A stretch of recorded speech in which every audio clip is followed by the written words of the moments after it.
Welcome to today's session. It's yet another opportunity to hear from God what He's saying concerning us, concerning His heart, and what He has prepared for us.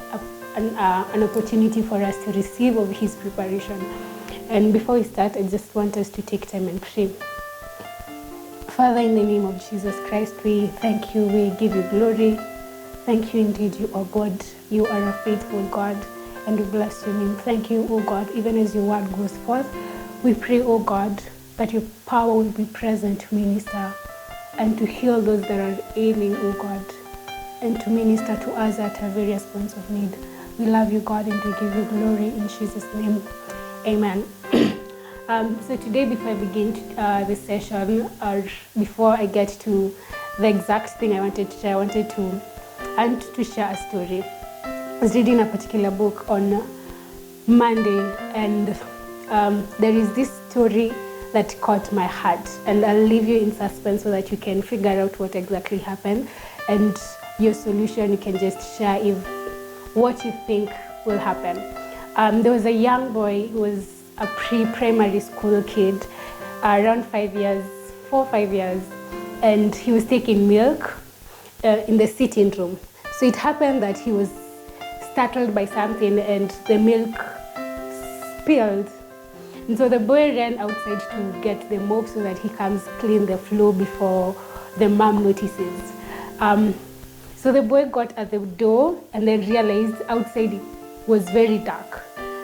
So he was scared. He really wanted to get outside and pick them up, but he was scared. So all along the mom was watching. So the mom said to him, why are you so scared to go outside? The boy said, it's dark. And the mom was like, Jesus, do you know that Jesus is everywhere? So if you know that Jesus is everywhere, you're not supposed to be scared. So the boy said, yeah, so Jesus is everywhere. So he turned to the darkness and he said, Jesus, I know you're everywhere, even here you are. So I want you to help me with the mop outside there. And the author posed a question. Do you think that the mop came to the boy? Do you think that Jesus gave the boy the mop? Or what do you think happened? We're going back to the question to the fact that Jesus hears our prayers. Do you think Jesus gave the boy the mop, or what do you think happened? Because it was dark and this is a young boy that knows Jesus is everywhere and therefore he trusts Jesus to answer him. Or is just figure it out on your own. Back to what we're sharing today. Last session we talked about identity, and it's been a beautiful journey. Before we talked about the nature of God, and we took time to understand the nature of God. It's very important to understand that we have a Father, we have Him, and there is a way we need to perceive Him. He has defined Himself to us. And so we took time to understand what He says about Himself, and it wasn't everything. That was just a glimpse of everything. So it was yet an opportunity for us to desire to know more about God, because there is always a more. There is always a more in God. There is always that which you're yet to see. We can never know enough of Him. That's why for the rest of our lives, we will keep knowing God. We will keep understanding God. He will always reveal Himself to us so that we know Him. And so last time we took time to understand the characteristics of a son. Who is a son? Now that we understood the nature of God, who are we in God? And it's very important to understand that our identity in God is because of what Christ did. It's not of what we do, it's because of the finished work of Christ. So we took time to understand that we are sons. That is according to John chapter 1, verse 12 and 13, that we are children of God. Everyone that has received Jesus in his heart, that is a child of God. That is whether you're a lady or a man, you're a child of God. So we all have identity in Him. And today we're diving deeper, and today's topic is me in Christ. When you get to understand that Colossians 1:13 says that we've been translated from one domain to another kingdom, that in this kingdom things are set to work different, things are set to function different. And so we're going to check what does the Bible say we are in Christ. And I'll start with 2 Corinthians chapter 5, verse 17. I read Amplified Version and NKJV. Amplified says, therefore, if any person is engrafted in Christ the Messiah, he is a new creation, a new creature altogether. The old, previous moral and spiritual condition has passed away. Behold, the fresh and new has come. NKJV says, therefore, if anyone is in Christ, he is a new creation. All things have passed away. Behold, all things have become new. I'd like to share with us that now that you're born again, you are a new person. It's just like a child when they're born again. When they're born, they do not have a past. When you get born again, when you confess Jesus as Lord over your life, you become a new creation. You become a new entity. There is no old you. And the word clearly says that the old things have passed away. So you are not defined by what you did before. You're not defined by the mistakes you did. You're not defined by the messes you are in. You are a new creation. And it's very important to understand this because it gives you confidence. Because the devil will always have a way of reminding us of the mistakes we did, especially we Christians. I've ever been in a place and the devil reminds you of something you did, and then he questions your placement in Christ. He questions your ability to do things because of what you did. And if you're not grounded and assured of who you are in Christ, then you will fall prey. You come to a place, I can do that because of this. I can do this because of something that happened before. And it becomes an hindrance in your life, in your walk in salvation. And understanding that you're a new creation and everything about you is new. Of course, when you're born again, you don't stop being tall, you don't stop being slim. Your body doesn't change much, but then it actually doesn't change. Being born again is your spirit man. So there is a new spirit man. There is a new you. A new you that is being transformed. A new you that has to feed from the word of God. A new you that desires and has to live by everything that the word says. And so the habits don't change immediately, they change with time. And that is by us yielding to God. Probably before you were born again, you were arrogant. Before you were born again, you were a drug addict, you were a smoker, you did all these wrong things, name them. And then you get born again and those things are still there. We need not to try to stop. We actually need to yield to Him. And it starts from understanding who you are. Now that I'm born again, I am new creation. The bad habits might be there, but that doesn't change my identity. The bad behaviors don't define you. God defines you because you're His. I shared a caption about God only having the authority to define us. He has the power and authority to define us. It's important to understand that opinions of people don't define you. People cannot define you because they don't know you. Circumstances can define you because they don't know you. So we come to that place we allow God to define me. Yes, I've done all these mistakes, but no, that is not who I am. I am who He says I am. And so how do you understand who you are? You check the manual. The manual is the word of God. What is God saying concerning me? Probably before you got born again, you are a liar, you are a betrayer, you messed all these things. But then now that you're born again, you are not your past. You are not what you used to do. You're not who you were before. And God deals with you as you are right now. He's not loving the future you. He's not loving the past you. He's loving the present you. Because He's such a merciful God. Even at the time we allow Him to define Him and we yield to Him, He orders our steps. And so you get born again and you realize there is no longer an appetite for some of the things you used to do. I love saying that you lose an appetite for the things that don't glorify God because you're a new creation. And a new creation has an appetite for glory. A new creation has a desire to do that which pleases God. A new creation has a desire to do the will of God. I love what Jesus said, that my food is to do the will of God. Food, that means the satisfaction that Jesus got was from doing the will of God. It comes to that place Yes, every other thing is calling out my attention, but my desire is to do the will of God. And with time, you come to realize every other thing is just dealt with. You realize that you're no longer addicted to whatever you are addicted to. You're no longer pulled by what used to pull you. It comes as a progressive thing. You begin being transformed in Him. And now you begin being transformed by spending time with Him.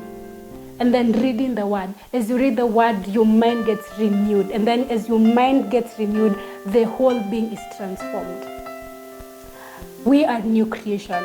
I was listening to someone a while back, and you remember Rahab of the Old Testament. Rahab was a prostitute. And Rahab helped the spies, the 12 spies that were sent. She accommodated them. And it's very interesting to notice that Rahab is in the Hall of Fame, that is in Hebrews 11. And yet she was a prostitute. David messed all these things, but then he's still the man after God's heart. And someone was saying, if you go to heaven and you start looking for Rahab the prostitute, you will not find her. Because that is not what God says about her. There is a way God defines you. The situations don't know that until they become in line with God. God defines you. No opinions, no people's ideas. It is God who defines you. You are the righteousness of God. You are a new creation. Praise God. You are a new creation. The old is gone. So there are times we think that God is punishing me because of something I did. Let me tell you, when you repent of your sins, God says He's just to forgive us. He's just. And Hebrews says that He will remember your sins no more. What an amazing God. Like, yes, they were red as crimson, but then you repent and everything becomes as white as snow because He cleanses us. So the next time the devil comes to you and reminds you of your past, actually remind him of his future. Because your past is forgotten. Everything about your past is done. You're a new creation in God. And that goes in line with the second thing that I see as our nature in God, that we're the righteousness of God. Anytime I share about this, there is usually a thought that tends to say no, because you get to people and you tell them that you're the righteousness of God, and they tell you, no, I'm not the righteousness of God. Simply because of the sins they have done, simply because they're not upright, simply because of all these things. They say, how can I be the righteousness of God? Praise Jesus that our righteousness is by faith. Praise Jesus that the righteousness we have is because of what Christ did for us.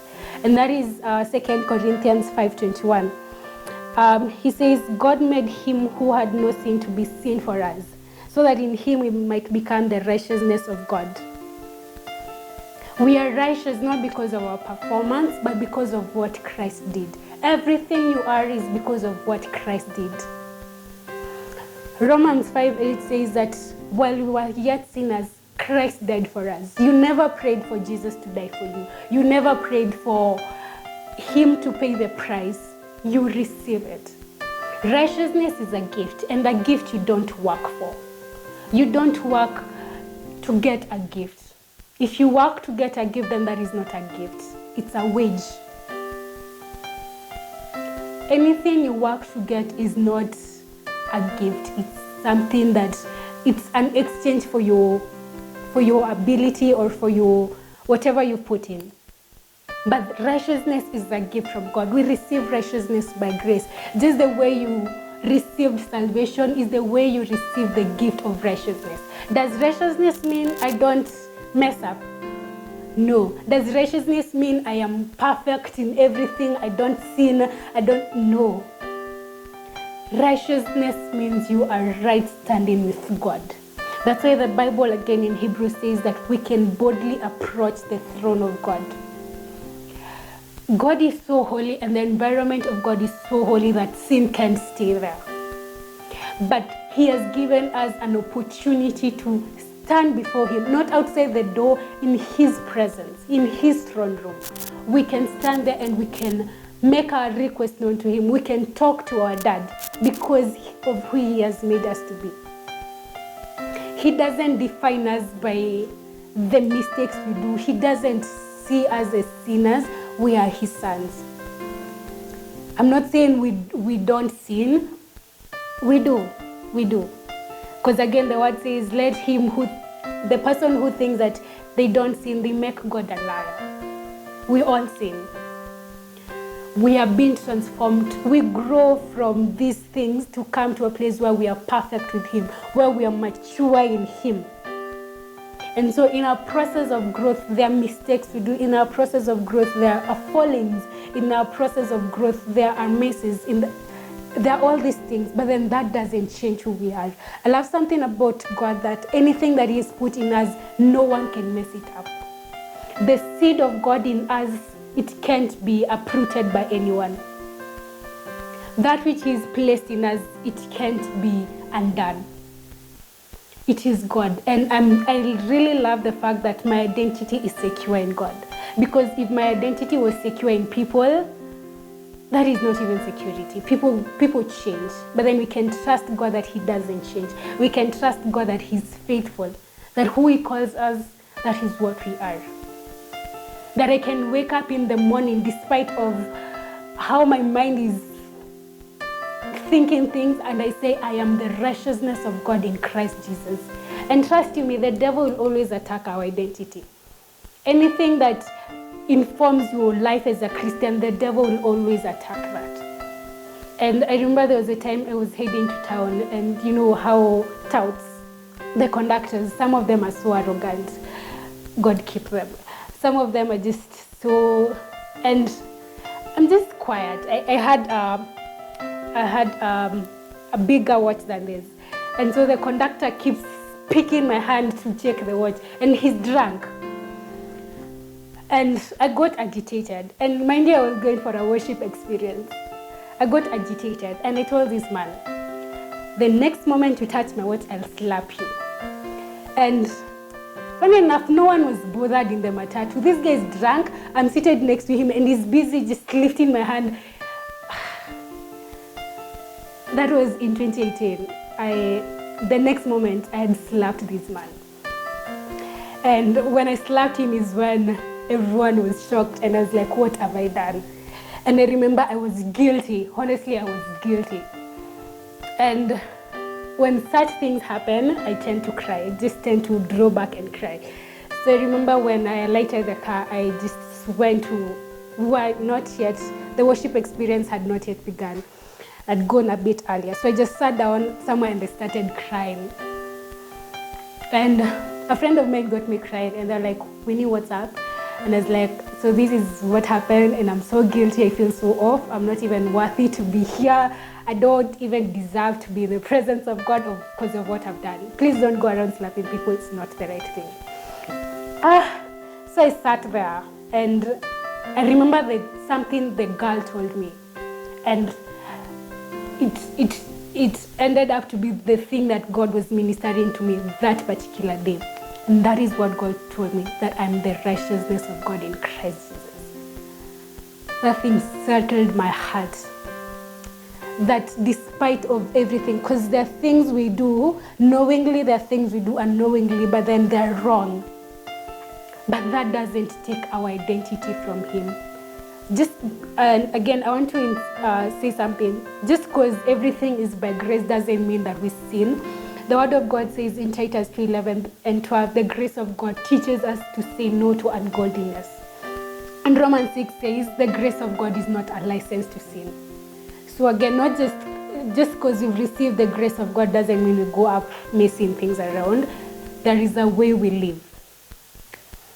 And so yes, I am the righteousness of God. I am the righteousness of God. That will always be checked. Every time that you study the word of God, there will always be a checking. There will always be a testing. You are the righteousness of God. And every righteous person that who has received God, they're righteous. And there are things that you receive because of your righteousness in him. Proverbs says that the blessings of the Lord are upon the head of the righteous. So you being righteous, there are things that are yours. There are things that you receive from God because of who you are in him. If we are all children from particular families. There are things that you receive from your parents because you belong to that house.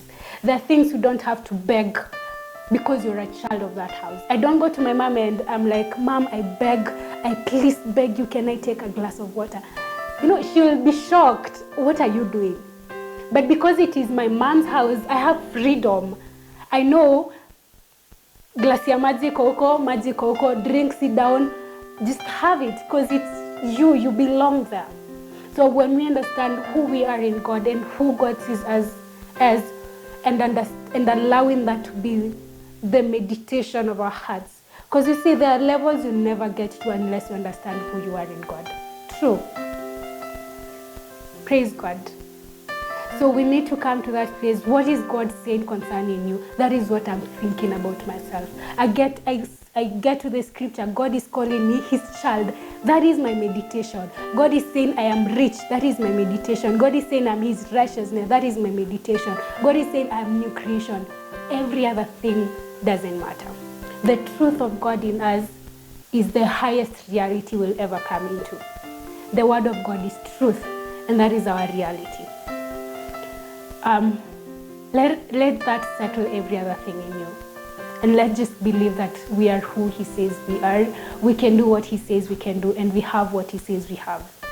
Let's just that settle everything. So that is it for today. Thank you so much for watching. It's been a blessing.